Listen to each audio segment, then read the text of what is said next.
1, 2, 3.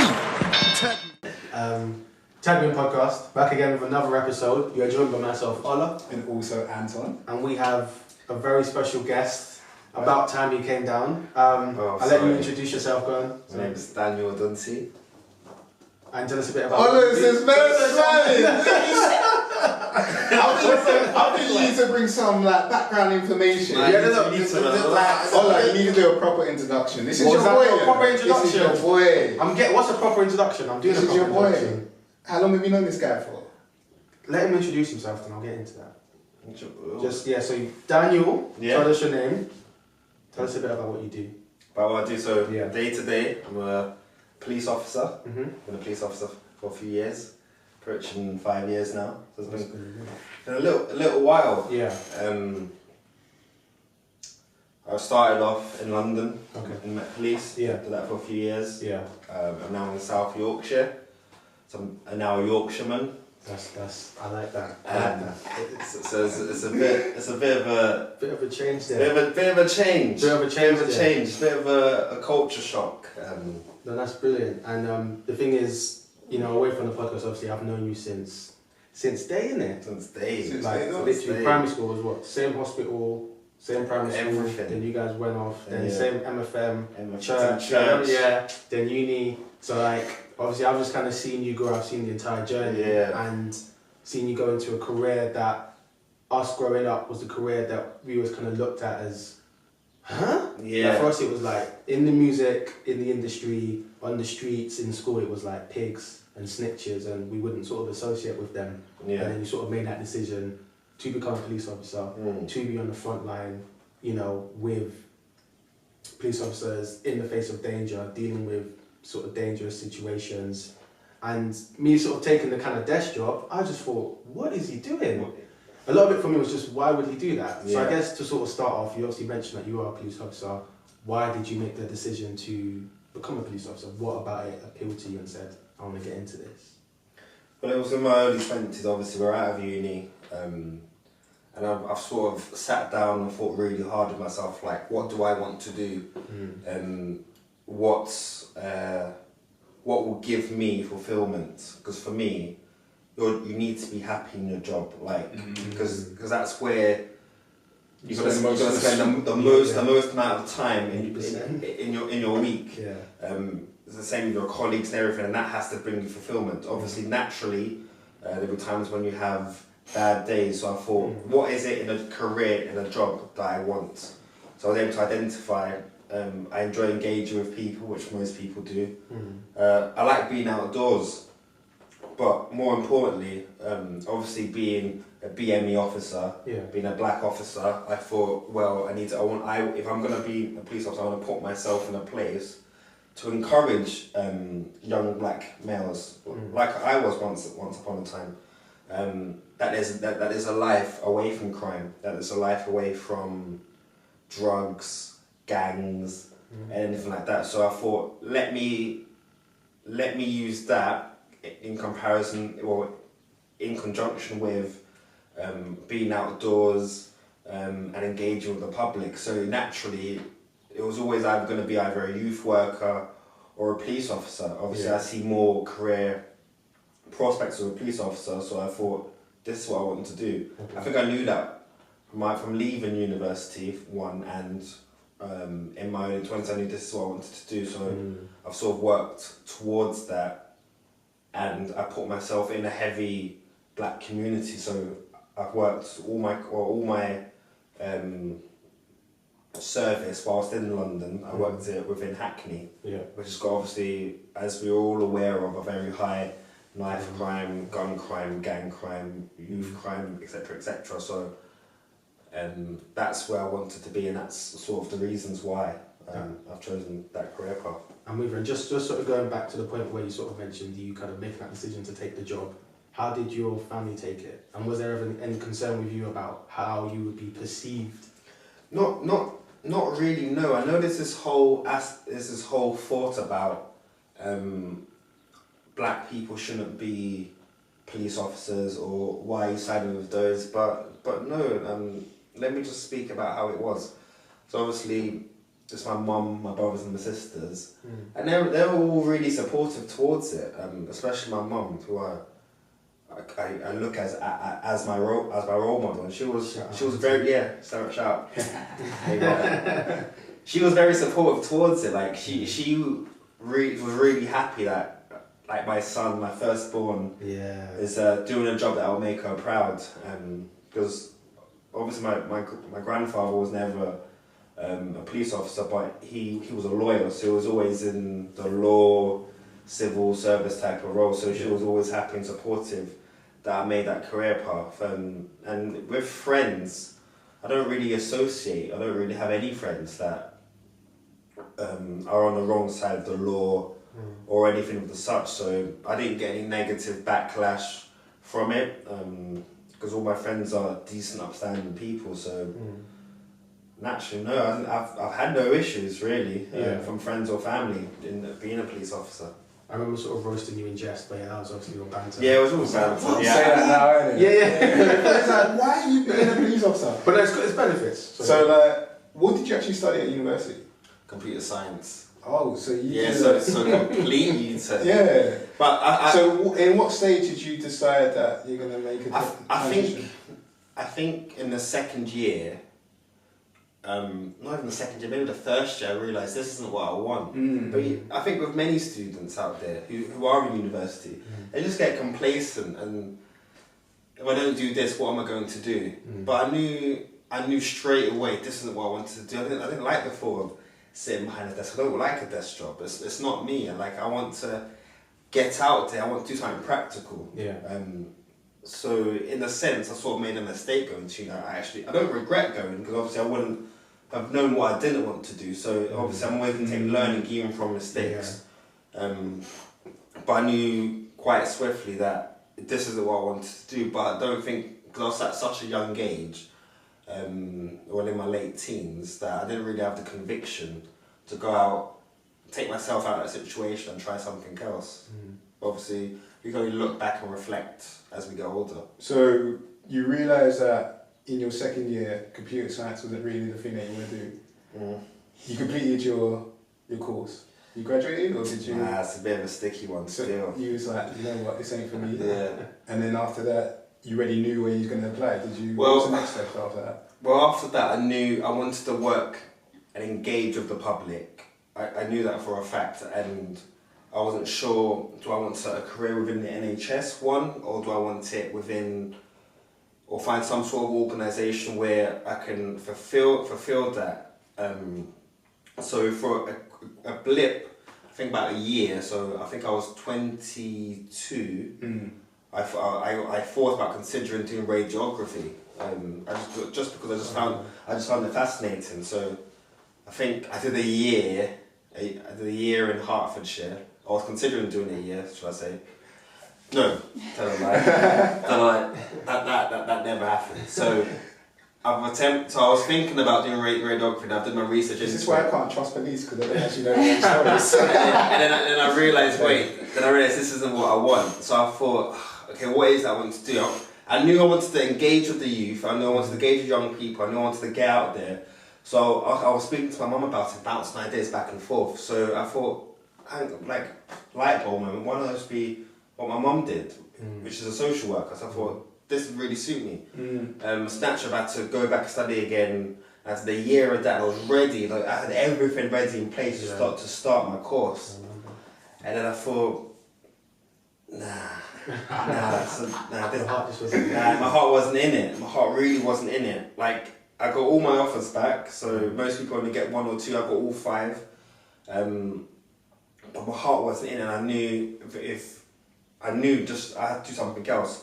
So then along the course, along I was doing that course, that's when I've jumped into being a police officer. That's when the ideas come. So I originally applied as a special constable, and I got right towards the end, and I thought, nah. Oh, this guy! No. I didn't want to do it for free, so I thought, I want to do the job, but I want to get paid for it. Yeah. So I thought, there's nothing stopping me from applying to become a regular full-time police officer. So that's what I've done, and that's where I am, and that's where I still am. 5 years later. 5 years later, here I am. Showing off your badge every time you got an opportunity. Well, you got to let them know. They don't know. nah, never that. So you got the badge. You're part of the force now. Taking it to the beginning. So your first day, your first week, your first month. What is the experience like as a police officer, as a black man, black police officer? Because again, we in movies and music we see this other side, like I mentioned before, where it's F the police are the other side. I think but you're now on this other side, so what is it really like? So when people say F the police or what, I think that's a heavy Western. When I say Western, I think more American culture as opposed to British. Because I think British policing as opposed to American policing is two very different things. For one, their arms were not, in terms of police shooting to civilian shootings in the US, it's quite dramatically high in comparison to England, where it's relatively low, one of the lowest in the world. But obviously there's going to be police tensions in every community, every country is going to be police tension. It's just the natural way of the job. Some people don't agree with what we do, but there'll be the small minority who don't. So going back to your question, sorry, what was your question, sorry? So what was the sort of experience like? So again, we see it from this side of F the police, but what is it really like in the police officer? So experience in the beginning especially. I think it was quite daunting to the fact that there was a lot to learn. So obviously you need to be very clued up on all the powers, because obviously you're appointed, we're not general working colleagues, we don't have like rights, like working people's rights as most people, because we're all appointed. But naturally, working as a police officer, I think it's a great career path. I think in my time working in London, it's been I enjoyed it from day one up until I decided to transfer to South Yorkshire. Don't get me wrong, there were days where there were hard days, there were days we had to stay on later, being expected to do everything, but you do it out of the pure love of the job. So as a black officer within London, because London's a very diverse place. So it's very diverse, but were there cases where maybe you've stopped? Because one thing that we hear sometimes a lot is, as a young black man, these white officers stopping me, wear tear racism. Were you in situations where you stopped young black guys and you've had that? Were you in situations where you've stopped young black men, young white men, young black women, and they've kind of given that, like that same sort of racist vibe, or has it just been a different scenario? Every officer I've worked with, in the years I've been an officer, they've all shown high levels of professionalism, integrity, whatnot. I haven't seen, obviously we hear stories of this has happened, and even when I've worked, members of the public approach me and said, you've done this. But I think like what most people need to do is they need to take a step back and say, look, we don't know the full story. Let's sit down before jumping to conclusions, think logically, and see what exactly has happened. And if wrongdoing has been done, let's attack that. So this whole scenario of police covering police is I can tell you for a fact doesn't exist. Okay. Well, in the time I've been an officer anyway, I can. So any wrongdoing from a police officer, they will get action will be taken. Some form of action will be taken. There's none of this sweep and stuff under the carpet. But going back as a black officer whilst working in the Met, the Met even the force is quite diverse. Obviously, I think London's 40% BME, and I think, obviously quote me if I'm wrong, I think the Met is about 18%. So it's never ever been a case of you feel, oh, I'm a black officer, you have to treat me differently. As in from words of the people as well? No, just from my point of view. I don't feel like I've had to. It's not something you actually have to think about, because it's such a diverse city. It's one of the most diverse cities in the world, and it's a very diverse force. So you never ever have to think about race. You never have to think about someone being racist towards you. Obviously, unless someone is actually being racist, but it's not something that sort of comes into the back of your mind. It's something which we grew up with. I've never experienced any racism within the Met. I haven't heard of. I'm not saying it doesn't happen, but I haven't heard of any racism. And even when it has happened, it's always been challenged. And if they are guilty of an offence, they've always had action taken against them. So going back to again, when you said, do I feel I need to, when I stop black people, do they feel that I'm being unfair towards them, or stopping white people, they feel I'm being unfair towards them? I think I can speak on behalf of most officers out there that they won't stop someone for no reason. Obviously, when people say we've got better things to do, we have got better things to do. But obviously, a lot of the stuff which we do is most intelligence-led, or there's evidence of either a crime or suspicion of something happening. So it's not from anywhere. There's not. So you're discounting the case of like racial profiling. Would you say there's any of that exists? Because that is a common thing that you hear quite a lot. It is. I can't comment on that for the pure reason that I haven't witnessed it. I'm not saying it doesn't happen. Maybe more so in like an American style of policing as opposed to here. But when you say racial profiling, we need to be honest with ourselves and look at figures and look at statistics. So if we say there's a heavily Asian community, and then someone's picking out saying, so someone comes out from that community and says only Asian males are being stopped. It's not in proportion in relation to all the other facts. So, or if you go to a heavy white community, and the majority of people being stopped and searched, arrested, or dealt with for other matters are heavily white. It's all in context. It's all relatively in context. If you pick out any sort of stop and search within certain areas, more of them always correlate with each other. Unless it's like say a heavy black community and more white people are being stopped and searched, then you have to that's when the question's like, okay, what's going on here? But as opposed to, I feel like as a society we jump on a bandwagon and say it's racial profiling, as opposed to hitting the factors as to why this is the case.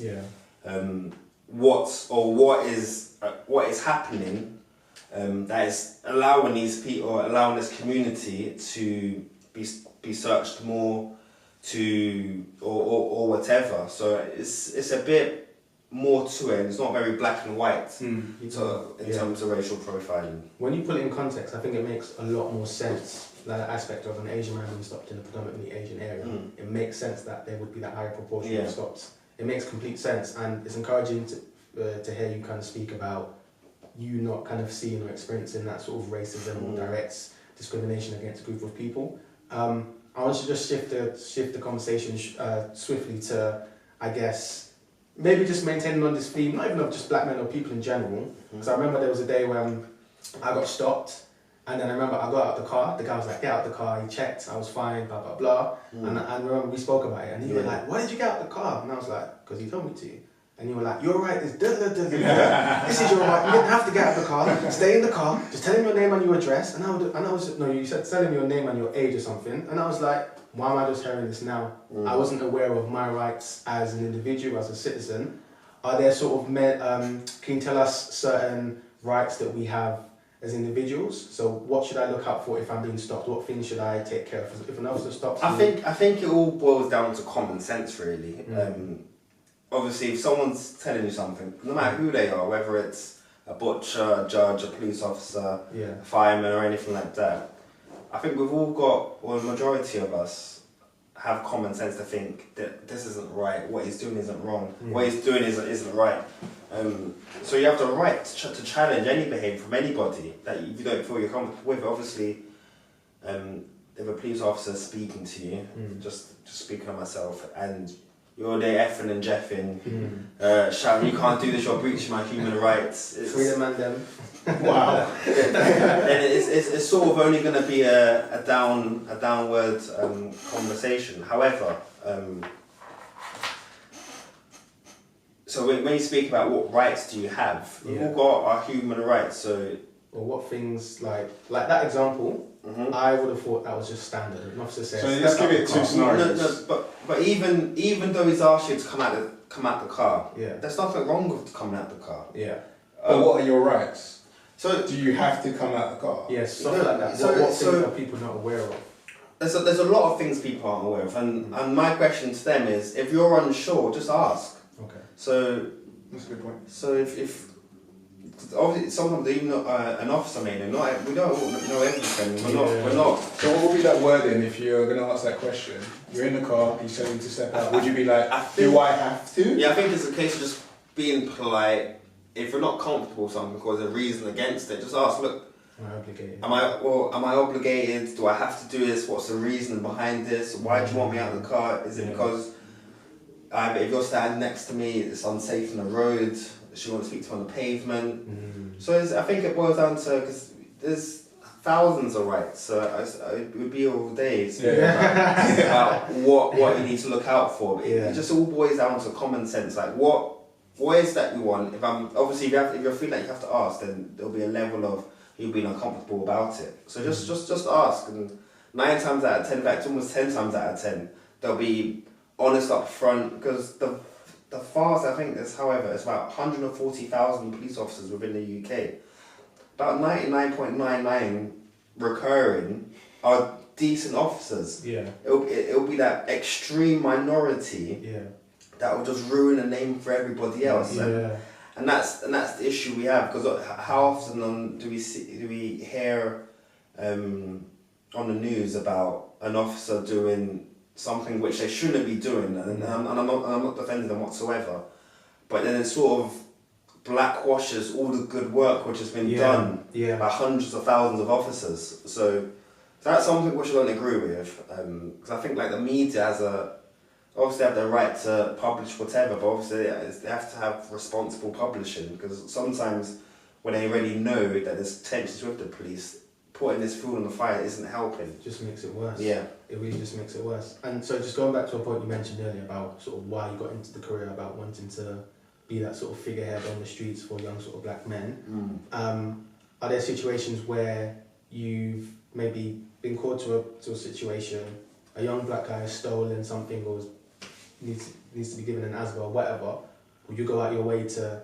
speak to that young man? Or is it just a case of him seeing your face for him to feel ashamed or something? No, so with everyone. I'll just start off. I don't have any preferential treatment just because someone's black. It's not going to happen. So if someone's guilty of a crime, or I suspect they've done a crime, then obviously the same level of action I'd use on anybody would be exactly the same. Because then me having preferential treatment, that's discrimination. And it's not something I would ever do. Yeah. But obviously, going back to what I said at the start, obviously I've got into this job just because I feel like there's a lot of black males who don't have much direction within East London, who don't have that role model, or don't really have anyone to speak to apart from either their gang friends. And you can see most of them don't want to be in there. They don't want this lifestyle. So just having even a 5-minute conversation, it can really divert them away, or they can make them think and just drop that seed of. Do you think at that stage it might be a little bit too late? Could it be done before they even get approached by a police officer? No, I don't think it's too late for anybody. How often do we see hardened criminals who've done life sentences come out to change their ways? And these kids, they're not even close to that stage. So no, I don't think it's too late. But do you feel like there is probably other, let's say, schools or communities that could actually help prevent the child going into, or even adult going into the wrong direction? Because I think as a society, we all need to take responsibility. So I think when it comes to crime management, people really look and lean towards the police, but we all bear responsibility towards it, even if from neighbours to teachers, social workers, uncles, doctors, family. Right? Everyone needs to. So a child, children are very special, and they're very precious. And soon children will grow up into teenagers will grow up into adults. So it's having that correct network, and you need to be children need to be challenged, not just from one person, but from all aspects, from right to wrong. When they haven't got that, which I feel like which is the issue here, it's naturally going to get worse. And so speaking specifically about the black community, this doesn't apply to all, but there's many single parents out there who haven't got that father figure. So they've got the job, and it's not just in black families, it's in Asian communities, it can be white families. They haven't got that that father figure. Mum has to do both. Mum has to do the job. Mum has to do a lot of things. So there's certain things which you can't do everything for. So I just feel naturally, as in our society, so in the Western society, we've got many dysfunctional families, as opposed to if we look at other countries. So like India, it's very rare parents split up, or in Asian communities, in African communities, maybe even so. But all westernized, divorce is something which is very high. What's it? I think it was at 55%, like one in two. It's pretty high. Yeah. 1 in 2 with divorce, and obviously that just has a knock-on effect, obviously on the parents, and eventually onto the kids, and then the kids are trying to find their place in society, and sadly it always ends up with gangs, drugs, etc., etc. And I feel like it's just snowballed, and we're now in this 2019 Britain, which no one really knows what to do with. Yeah. Because I think, sort of with that, and you probably know more than me in terms of stats and stuff, the crime rate seems to have spiraled. And I was going to go on to that. So you've been in your position for the past 5 years, and as Ola was saying about crime rates actually going up and up and up. Could you say, being within that kind of profession, it's actually a true fact, or is it the media playing around with numbers and creating this kind of scarcity around it?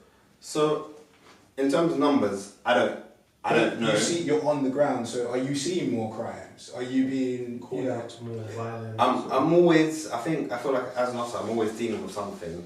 That's from when I've started to now. Obviously, from quoting government, they've obviously stated they've cut police numbers. Whether that's a direct correlation, I don't know. That's way above my pay grade, unfortunately. But would you compare yourself to when you first started, where you was getting out to 10 different, I don't know what you guys call it, crime scenes or whatever, and now you're just like 15, 20 a day, you go, something's going wrong here?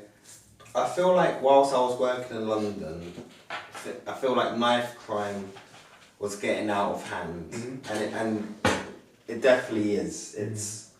I feel like, was it 2017 into 2018, I think that's when they said the murder rate in London was higher than New York for the first time in over 20, 30 years. Saying a lot.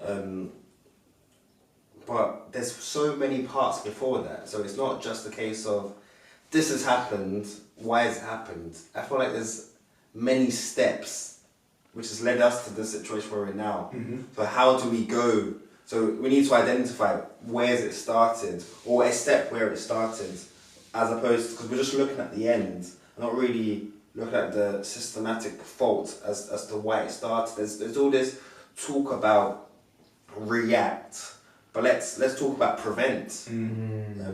Because preventing a crime before it's happened, that's something we'll never be able to record or show the success of. It's just something which we'll naturally see over time with a lower level amount of crime. So I feel like that needs to be, I don't feel there's enough being dealt with in prevent. It's all been, obviously we have to respond to things, but if we invest more in the prevent, then I feel like that's our answer. But I guess that's when you were saying about choosing your career field, impact is a big thing for you. So I guess if you're being in a role where you're responsive, so it's already happened. Are you making an impact? And that's kind of a personal question that you can answer. But I guess the impact will happen if you could prevent. It can. So obviously, and that's how I tackle most of my jobs. Like, everyone I've dealt with, whether they're a victim, a suspect, a witness or whatever, but predominantly on the suspects,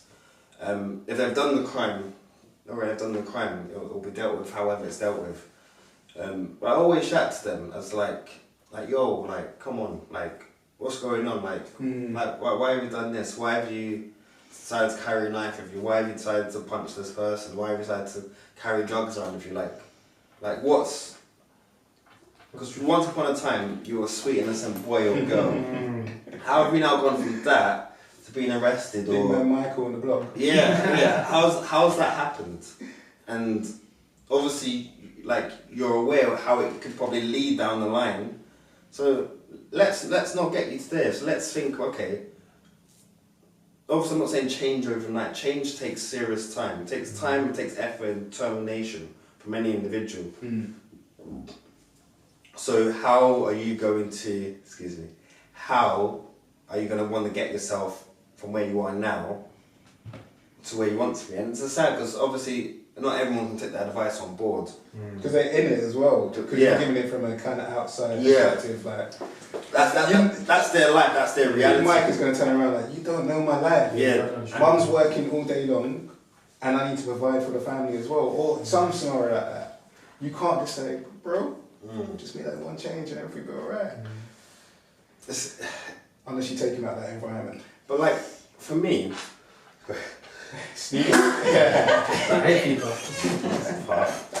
so for me personally, like, I know I'm not gonna change and affect everybody. Yeah. I know that's not gonna happen. But let's say a month, if I can just give the seed of change, that's good enough for me, then I know I've made that difference. And I know I'll probably make a difference because when he's confronted by a situation, like, do I do it or do I don't do it, he's gonna think, oh, I spoke to that officer that day, and he's like, and then he'll have a doubt in his mind, and that doubt will lead to something change, and that's what I'm about. I think that's why I predominantly wanted to be police, and that's why I want to probably always remain in the front line. Like, yeah, it'd be great going through the ranks maybe one day when I decide to do so, but would that bring me enjoyment? Or would that put me behind a desk? I don't know. It's probably something I need to consider in years to come. But no, I have. Whilst I was working in London, I had complete job satisfaction. Like, because like there'd be days where I'm like, I'd come up and I'd speak to you. I'm like, mate, I really enjoy my job. But obviously, what led me to leave was obviously the London house prices are up. No joke. They are no joke. If it wasn't for that, I think that was the main thing which drove me out. But then obviously London's not the only place. I know people who live around London, Essex, Sussex, Hampshire, and commute in. Even some people as far as Basingstoke. And commute in, which I think is a bit crazy, but I know people do it. It's just the way it is. It's mad. And just going back to the point you mentioned about how you might have this young, sweet sort of little boy or girl, then they kind of become, they just do a mess. Do you think from your experience that, or have you seen that mental health plays into any of these sort of crimes or people's behaviours? Obviously, I think mental health, obviously that's something we deal with, or police deal with a lot. I don't know how published it is about it. I don't really read too much into the news. But mental health is, I think, probably easily we deal with about half of that. It is, and it's obviously... What sort of mental health are you talking about? Well, obviously, people in serious crisis, mental health crisis, where they want to either, seriously harm themselves or whatnot, or just... It's obviously, there's a big spectrum to mental health. But obviously, we don't only have to get called out to serious, either harm to life or anything like that. So, I feel like there's not enough. I feel like the NHS more needs to be invested in mental health, because I think it's quite rife in our society. And it can affect, and mental health can affect anybody. At any time. At any time. No one's immune to it. It's obviously been able to see the warning signs and act on it. So I say this to anybody, if they seriously thinking about, or they're in doubt of their own mental, they need to speak to somebody. They just need to open up. Like it's okay not to be okay, you know. Like it's not the end. It's not the be all to end all, you know. Hopefully it's temporary, but I think a lot of people do permanent decisions over a temporary problem, like something which can be fixed. So if you can identify where your issue is, you just have to act on it. It might not be easy, but you have to do it. I guess I've got a question, because if it's I'm assuming being a police officer has its own challenges, especially from a mental point of view. Yeah.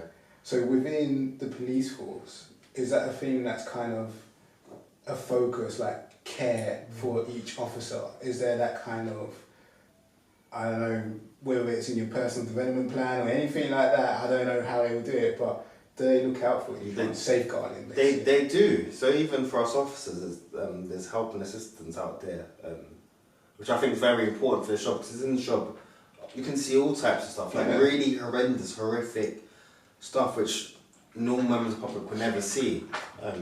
And most of the time you'll be fine with it, but then you can walk away from that and it can really affect you. But then obviously we have this expectation to just go on to the next job and be okay. Yeah. But I feel like maybe that was the way things were done in the past, but things have definitely changed now, things have moved forward. I think mental health in all forms of society, not just in the police, is being dealt with quite seriously. That it is actual problem, let's tackle it, how can we tackle it together and given a multi-agency approach. So in terms of, so for me specifically as being a police officer, if I ever feel like I'm being down, I know specifically it's this person I can speak to in confidence, and I know it's not gonna affect any job aspiration or anything like this. There's no taboo about it, because mental health affects people, and I feel like not just as police, but in other forms of life, people look and think, oh, I don't want to talk about it because I know the brand is crazy. But we're now past that as a society. Like, we know, okay, if you feel like you've got mental health issues, let's tackle it, let's talk about it, let's speak about it. It's not a disease. There's no stigma. There's no stigma. I don't attach stigma to mental health. It's a serious problem. So we just need to be honest and open about it. Have those conversations. Yeah. And I guess just going back to maybe people you've dealt with, I don't know if you know personally, but I remember sort of seeing this stat that said probably about 80% of offenders, once they come out into society, they tend to reoffend because of the way society views them. Damaged goods, you know, when you apply for a job, have you got a criminal record? Do you reckon it's the way society views them, or? I think there are barriers in society, but I want to say, I feel like it's more them as an individual, if I'm honest, because I feel like you might end up going back to that same environment that you just left. and you just You've changed your side, but then you've just gone back into the same friendship same place you were. Yeah, obviously, I only deal with the beginning of them, so them going up to the court bit. Yeah. I don't see anything after in prison or the rehabilitation, but I feel like I think that's quite unfair to say against the probation service, who do an excellent and wonderful job in terms of trying to, because everyone that comes out of prison, if they're on license or whatever offence, they'll have a probation officer, so someone that will be looking out for them, and there's so much support in place in this country to make them not re-offend, you know. But obviously it's their choice ultimately to do that. Well, they did have a point though, because sometimes your criminal record will go against you. It will. Which will limit you. But it was more young to get. Have you seen any reoffend? Have you arrested someone? Like Charlie, Again, that sort of thing. Then I told you. We had this conversation. There's prolific offenders in all up and down the country. In every Western country, you have prolific offenders, and it's sad, but that's the life they've decided to live. Like the life we decided to live is we want to follow the law.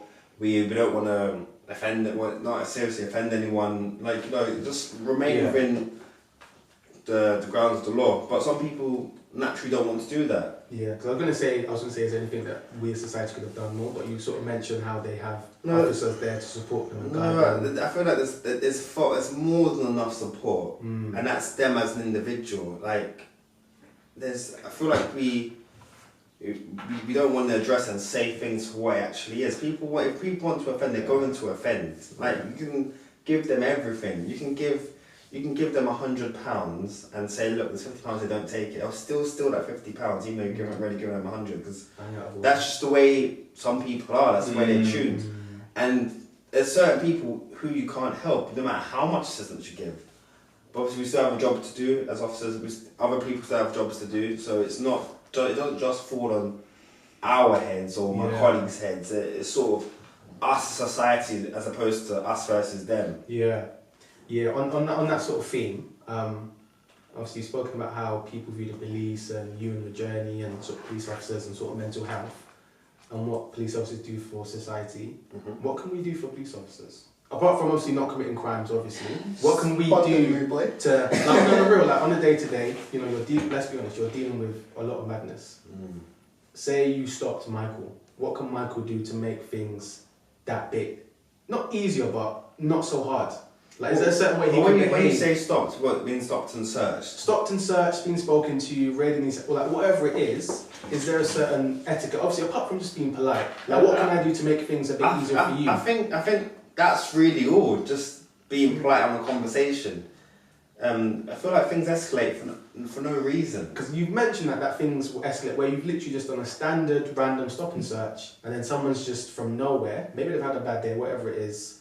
They just go from 0 to 100. And it makes you literally you going from you having a pleasant conversation to them potentially offending and you having to arrest another person, doing all the paperwork, and it just escalates. Yeah, I think things can very, very much snowball. But I feel like the majority of the job, it boils around how can you speak to people? And tone is everything. Yeah. I'm respectful to absolutely everybody. I'll always start down there and I'll keep down there as long as I can.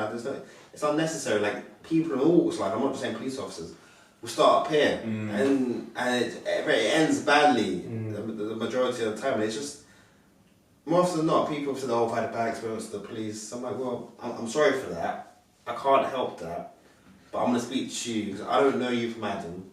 You know, let's just have a conversation. Have you always been that way? Is that something that you've learned? Yeah, I feel like I've always been. I think anyone that knows me will know me as a chilled guy. Like, it doesn't. Like, it takes an extreme lot for me to lose my temper. I very rarely lose my temper. I don't really like shout on anybody or anything. Any of such. It's not me whatsoever.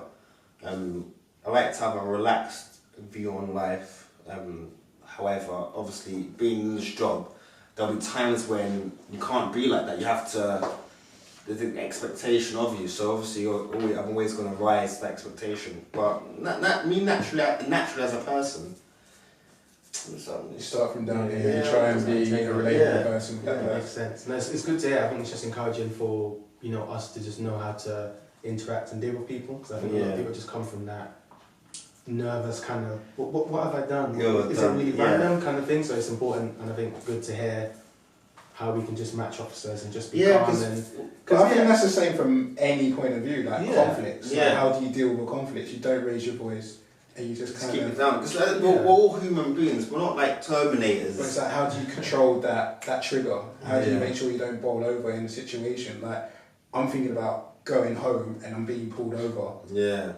Alright, take a deep breath. Calm myself down. Listen to, and excuse my French, listen to the bullshit he's going to say. I've got nothing like worthwhile for him to stop me. Yes sir, rah rah rah, alright cool, and keep it moving. It's the same with any situation. If someone's got beef with me, let's tackle it. Let's just be like, why are you shouting? Yeah. Lower that voice. Let's deal with that. Like, how do you deal with that situation? You just take a deep breath and you just like, alright cool, I got this. The other side of it that I was thinking is, whilst in your job, what kind of skills have you learned? Just from like a kind of personal point of view. So the job's teaching you, I guess the law and everything like that. But the human element.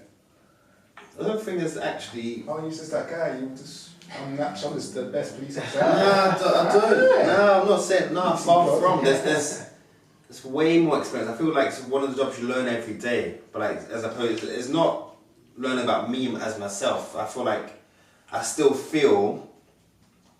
I think whilst my time in London, I still felt that I'm still sort of the same guy. Okay. I don't feel like I've really changed in a way. I feel like I've probably changed a little bit since coming to moving up to Yorkshire way. Yorkshire. Yeah. I feel like I have changed a little bit. Maybe for the negative, maybe for the positive. Now I'll probably know down the line. But let's just speaking specifically about my time in London. I feel like I haven't really taken back anything about. So there's no like, I have to reserve my judgment, or I have to be a bit more empathetic, or all these elements. No, because I think, and I feel like the recruitment process has been in place, so they pick up that as because obviously I still feel like the same person. The only thing is, I've got my application of law and I can apply it. Yeah. But you still sort of the same. I'm still the same guy. I'm not. There's no different. Me on duty will be probably the same person. I'm off duty. You don't put on that uniform and get a power. Yeah. I don't. Here's my badge. No, nothing like that. Obviously, when you speak, when you got the uniform on, obviously there's an element of okay, The power, the respect. the respect it commands and whatnot. But no, naturally, I just feel like the same guy. Nothing's really different or anything of the such. But no, I don't think obviously there'll be stuff I've taken away from the job, but nothing which has molded me or changed me. Like I still like people talk about being institutionalized. I don't feel like that will happen to me. Who knows? Maybe It happened already. maybe 5 years time we'll be having a different conversation. I'm thinking very corporate or whatnot. But no, I don't. I feel like maybe that was the times of the past, but things are changing now and they're changing for the better. That's very encouraging to hear. Sorry to cut you there. I've got 2 more questions actually, just to kind of lighten the mood or change the mood, I guess.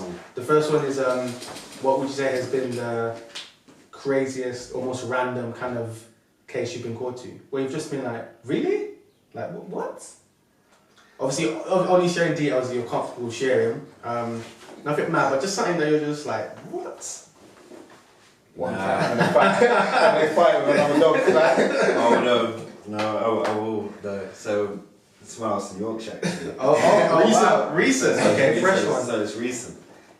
We got a call that by a concerned member of the public, which I encourage any concerned member of the public to call in if they see something they're not comfortable with. They've called in stating that they've seen a swan attacking another swan and are worried that the swan was getting bullied. What? Oh my gosh. So obviously, I'm dead. you're reading the incident and you're thinking, right, how am I going to differentiate which is a bad swan? And then what do I do with this bad swan? You're under arrest. Do I arrest this swan? Do I put him in the back of my car, give him words of advice? I'll just be there like, this is above my pay grade, I'm good. I'm like, do I call it RSPCA? What do you do in that situation? What in the swan is going on? Yeah, literally. Did you have to go to the case? Did you have to go? Well, I went down and it's just, I didn't really notice anything. I was just like, yeah, some swans, no swans. They may have been fighting, they may not have been fighting. Who knows? Oh my god. So this is what my tax money's being paid. This is what's Swan's happening. fighting. You went to say a swan. Well, fortunately, it was a relatively smooth day, should I say? It's not normally that way, but I think out of the humour element, you had to go down and see what was going on. It might have been a big job, you don't know. Yeah, I could deal with a case like that. I could definitely deal with a case like that. Yeah, last one for me. So looking forward, say, you've got your children now, got a family, your son or your daughter comes up to you, age 22, and says, Dad, I want to be a police officer. Encourage them. So you'd be happy, yeah. Let's start the application. Oh wow, Let's start the application. Let's do it. Oh, you are on it. Let's do it. Hey, I'm loving that. Let's do it. No, any more from you, Antoine? No, but I was always curious that when I was a kid, and I'm sure a lot of people, like 6, 7 years old, you wanted to be a policeman or a fireman. Fireman, that was me, fireman. But I think this is why you was kind of not against, but not super supportive when he decided to be a policeman, because you're like, why? I was concerned. It was more because of that image of police officers, and I was worried that he might get that backlash of not only are you a police officer. Was it that, or was it more like, I'm going into the corporate world, why are you going to be a policeman? Not even that. It was concern. It was because again, if you look, well, for me anyway, if you look at the music industry and just in the streets, it's F the police. Whenever I've been to like an event, whatever it is, as soon as the police presence is there, the mood changes. And my concern was that he would be looked at as, oh, so you one of them now. That was more my concern. Because I'm thinking also that at what stage, I guess we can jump in, at what stage did we decide that we don't want to be a policeman anymore? Or we didn't want to be a nurse or a doctor or a fireman? And what was the reason behind that? I'm trying to look inside and trying to think of my own answer, and I'm thinking maybe it's down to pay. Because I know public service is not probably the best when it comes to pay and surviving in the world. It's all right. But then we see like the glitz and glam, we're like, oh yeah, let's go down this route. And then when you come to university, you don't see the course that says policeman. You know. No. I think it's one of them jobs where it's more you need life skill as opposed to. Because it doesn't have that education. It's one of those. No, it's changing now, so I think you're going to require a degree, any degree. Any degree, but there's not a degree that's tailored to it. No, there isn't. Which I think might be the trigger point of next. Well, look at how many professions, serious professions there are, which don't have a specific degree for. Yeah. Obviously, there's probably degrees leading into it, but there's no specific ones. But no, going back to what's led me into it. Well, I guess so at the age of 6. Yeah. Did you feel like you wanted to be a police officer? I think when I was a kid, I was more interested about playing games. Yeah. Still now, innit? Nothing's changed. I was never thinking of it. I was never thinking about a job in my primary school. I was just thinking about getting a new PlayStation game. That was my main concern. Because as a kid, obviously. What about you? No, but I get your point. I remember for me it was fireman. Yeah. And to your point about why I kind of looked away from it, it was, I guess, career prospects, pay, safety. I don't think people talk enough about the number of firefighters that die on the job, which is, it's a high risk job and you need to be at a very sort of fit level. And again, as you kind of progress through sort of college and university, it's not one of those ones that's encouraged. It's lawyer, doctor, you gotta tell your mum I'm gonna study. Study fireman, sound, whatever. You have to be a lawyer. That's the thing. It's just not in college. The ones that I encourage are sort of STEM courses, maths, sciences, English, law, those sort of courses. It's not It's just but for me it would have been around that point, man. Around that point. But yeah, that's it for me. Yeah. No, brilliant. Honestly, thank you so much for coming down. I know this has been one we've obviously spoken about, but then you've been back and forth, and then we'll miss you or you miss Darson. I think for me it was just good to kind of get you down and just actually have that conversation. Yeah, it's been a pleasure. Yeah, no, honestly, and more importantly, it was you, I don't want to say defending, but you just kind of giving that point of view as a police officer. Because again, it's always one-sided. Yeah. I always see the one side of it, and I'm like, there must be another side. There's definitely these police officers are humans. They have families, they have emotions. They're just trying to put food on the table. Yeah. They deserve that respect. So it was good to kind of get you to share your point as an individual, as a black man, as an officer, as a person, as a human being in the UK. Your job on the force, what you deal with on a day-to-day, the highs, the lows, the realities, and just the facts of the business. So again, thank you for coming and joining us. And it's been a pleasure. It was a great episode. Thank you all our listeners for listening in. As always, we appreciate everyone who listens. You've been here since day one, and it means a lot to us. And as always, you know where to find us. We can be found on Instagram, on Twitter, on YouTube. You can email at info@tagmeanpodcast.co.uk. And that is us out for another episode. You're under arrest. That's a you're under arrest. You're under there.